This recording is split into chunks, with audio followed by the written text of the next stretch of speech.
Which new TV series are gonna last and which ones are gonna get canceled? Doesn't matter.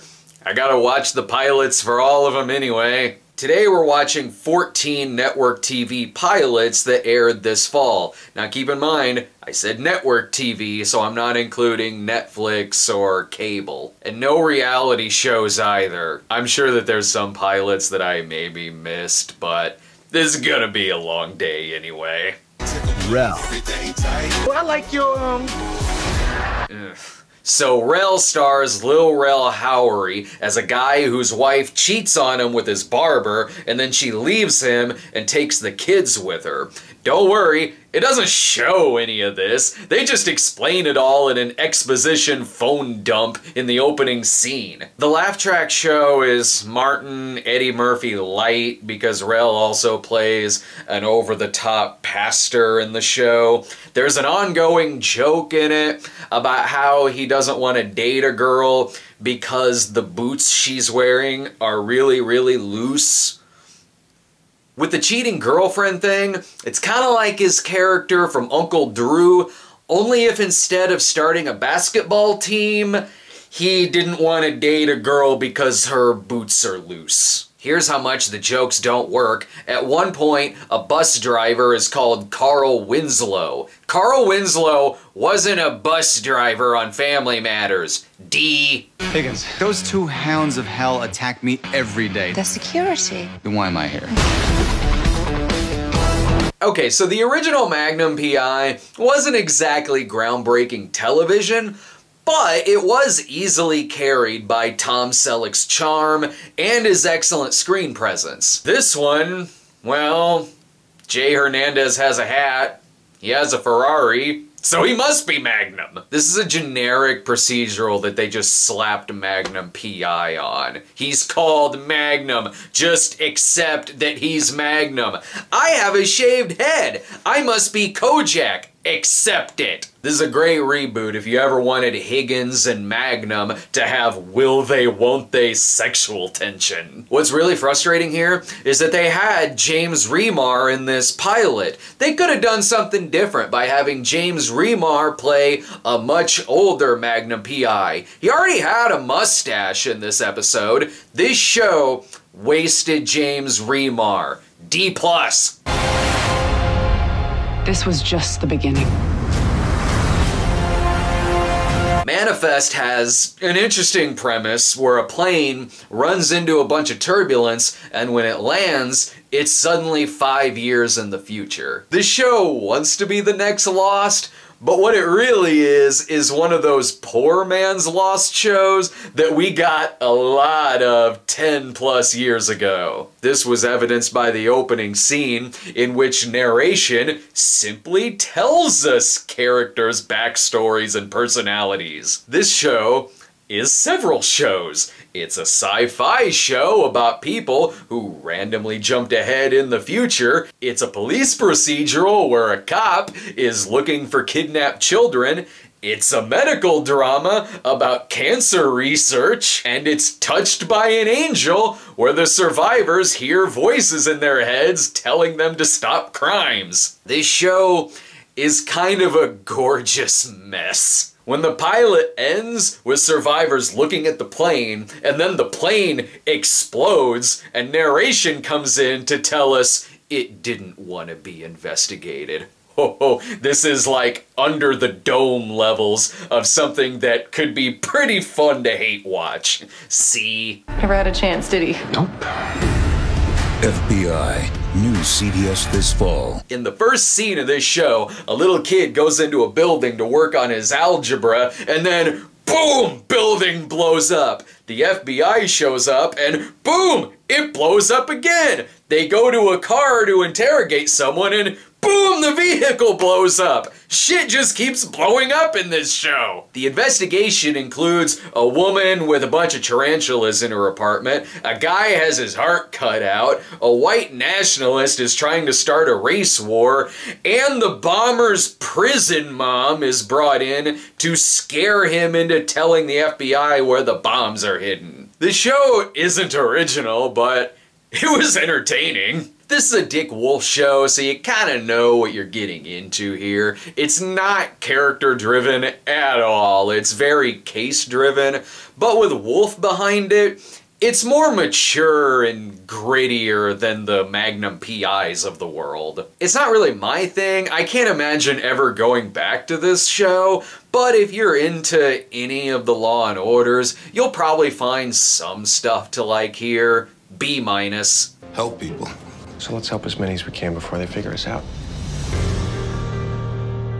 Hey, you want to know what's as original as a cop drama? A medical drama. Hell, in the last 10 years alone, we've had a cop show and now a medical show named New Amsterdam. Ryan Eggold is like a doctor show Patch Adams, where things are to be fixed immediately. From now on, there will be no waiting rooms, no doctor bills, and you over there, build us a new wing. There's typical medical drama stuff in here, like orphaned girl needs foster home, or patient might have Alzheimer's but could be cancer, or interracial relationship drama, and my personal favorite, patient from Lithuania who it turns out was infected with the Ebola virus by ISIS so he could infect Times Square. What? That happens. He's quarantined, then starts coughing up blood, and the doctor can't get her radiation suit on in time, so she says, "Screw that, I'm going in." Again, what? Look, aside from that, if you've seen one show like this, you've seen them all. It's just another medical drama, that's it. C-. Look, let's forget about this, officers. Go ahead, get yourself something nice. Sir, put the money away. Single Parents is from the creator of one of my favorites, New Girl, and you can definitely tell that by how both pilots are structured. Both are ensemble comedies which revolve around a very quirky and awkward character, only if you replace Zooey Deschanel with Taran Killam. Both pilots have the character go out on a date, which then goes south, and then the rest of the ensemble has to band together to show up to support them, which also involves singing.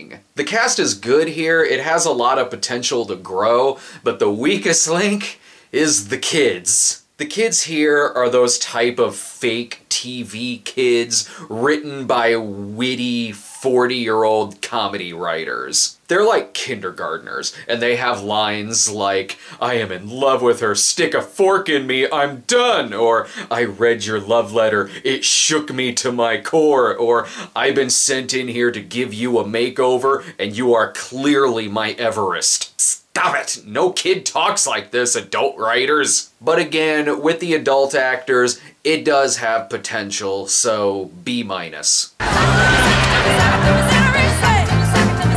I was looking forward to this one because, hell yes, I watched Murphy Brown first run. Mondays was Murphy Brown, Designing Women, and Northern Exposure. You bet your ass I was there! Of canceled TV shows to make a return, this one does make sense given the topical news background of the original series. I like the idea of the comeback, where it's about old school broadcast journalists being fish out of water in a 24-hour news world, and also a plotline where Murphy's son has his own news show opposite hers, with his being on Fox. But a lot of the humor here is there's jokes about how Murphy has an old cell phone and the young millennial tech worker can't figure out how to use it because it's a flip phone. He tries talking to Siri with it, but that doesn't work.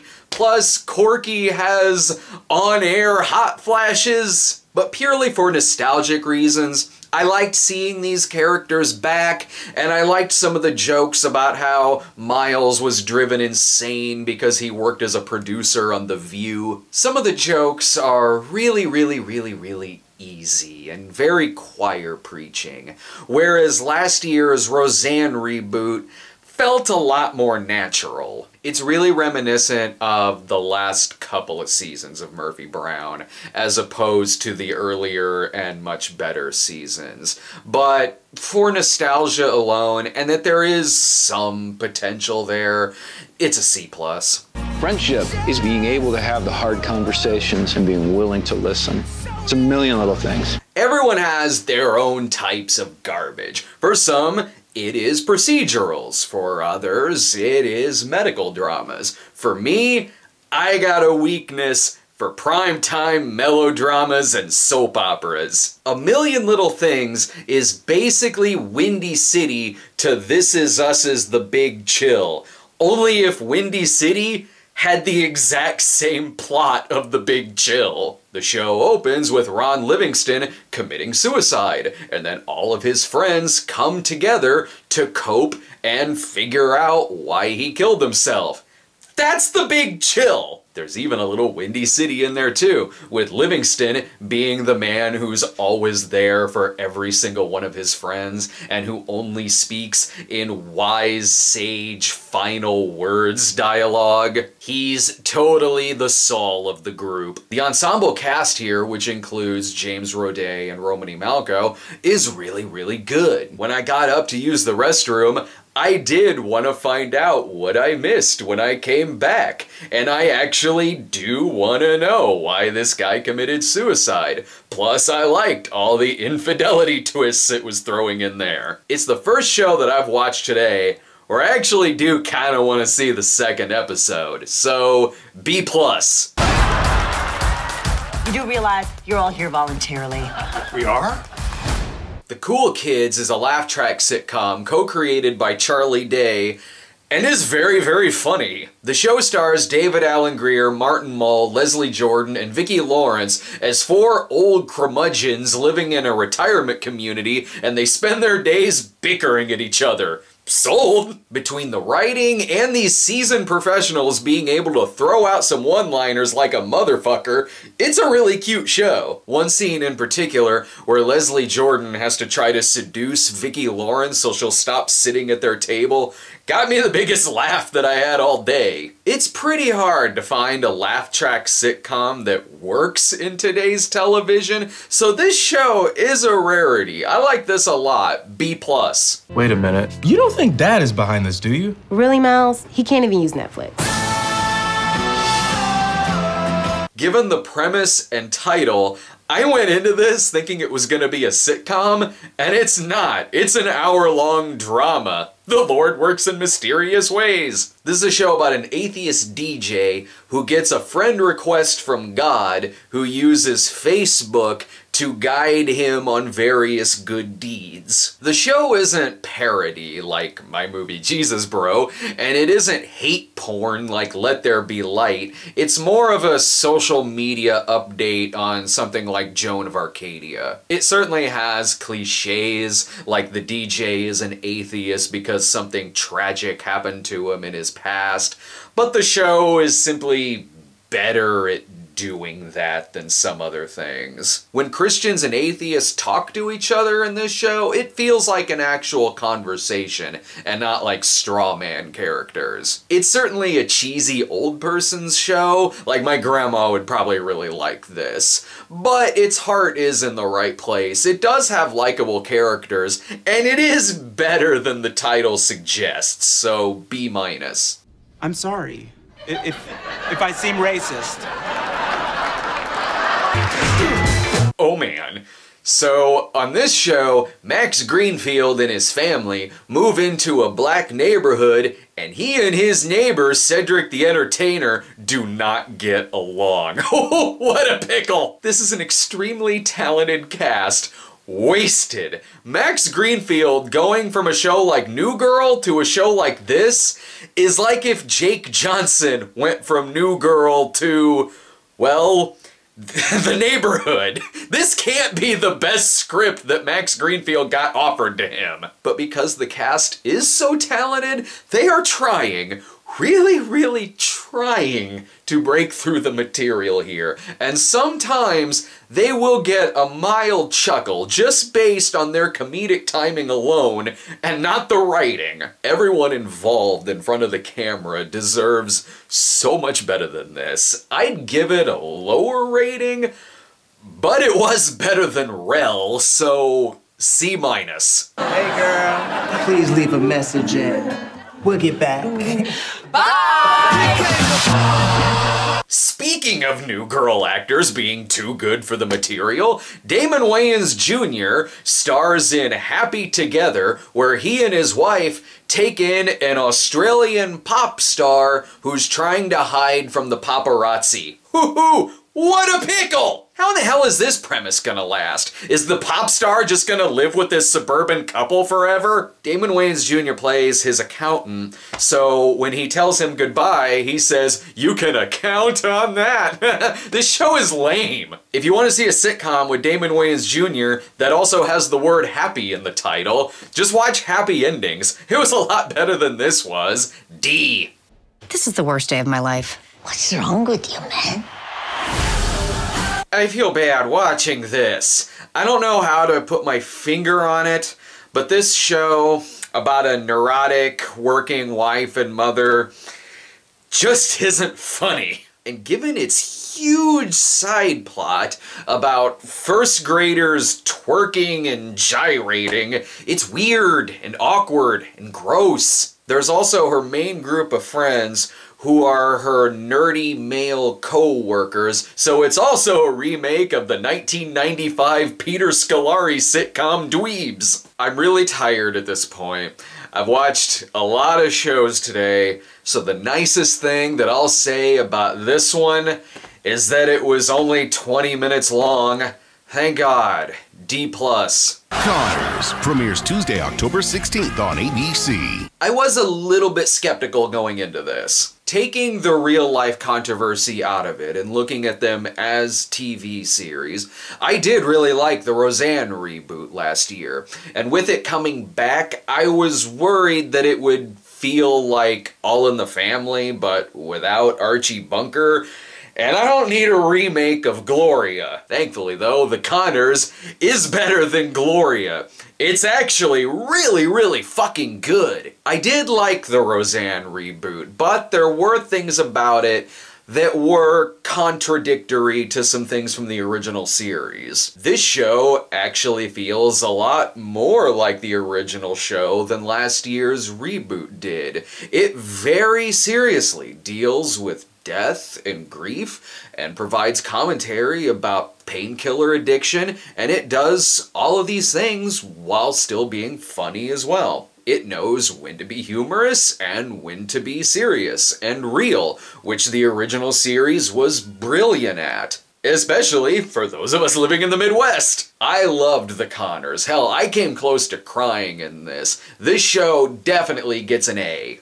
Okay, so that's a lot of binge watching for the day. So to wrap this up, best show, The Condors. Guilty pleasure shows, Manifest and Million Little Things. Worst show, Rel. Most forgettable show, I Feel Bad. What the fuck even was that? I've already forgotten about that show.